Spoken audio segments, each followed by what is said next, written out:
warranted? Is that a warranted warning?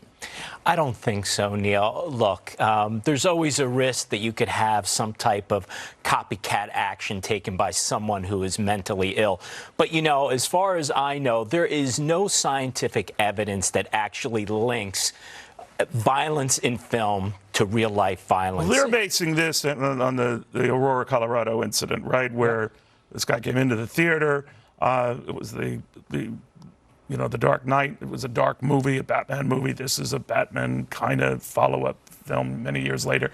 And that it could inspire, crazy people. Well, I think exactly like Dan said, it certainly could inspire, but there is no data or scientific evidence to link movies or video games to violent crime like this. But I think the underlying conversation is one that we almost need to take a step back and say, hey, we're kind of aware that there are too many guns in this country, that some people shouldn't have it. Why don't we start passing background checks or red flag laws? And we're already seeing some of those. This isn't a gun debate. It's about a debate about this. Do you think that when people in the Army, for example, Danielle, and elsewhere start saying, be a little careful because this kind of stuff has bred this kind of incident in the past, and that, in fact, in Aurora, they won't play it at that theater, maybe for that reason.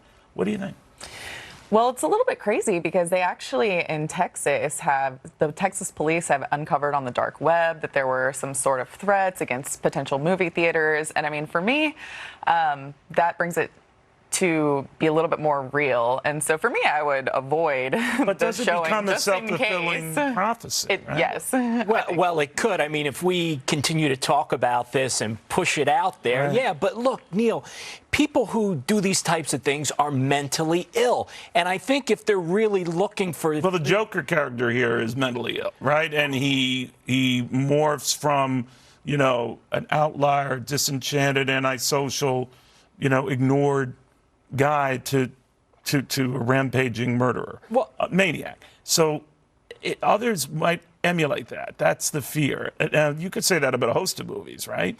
Sure you can. Look, if somebody really wants to do something really bad, Neil, all they have to do is go to the internet, and there's plenty of ideas and plenty of ways to do it. So I don't think that we could really pinpoint this on violent films and say this is, the cause and effect because someone sees a movie that's violent or there's copycats. Well, in one famous case, happens. it did, right? And that's what they're basing it on. Do you think they've got to just ratchet it down?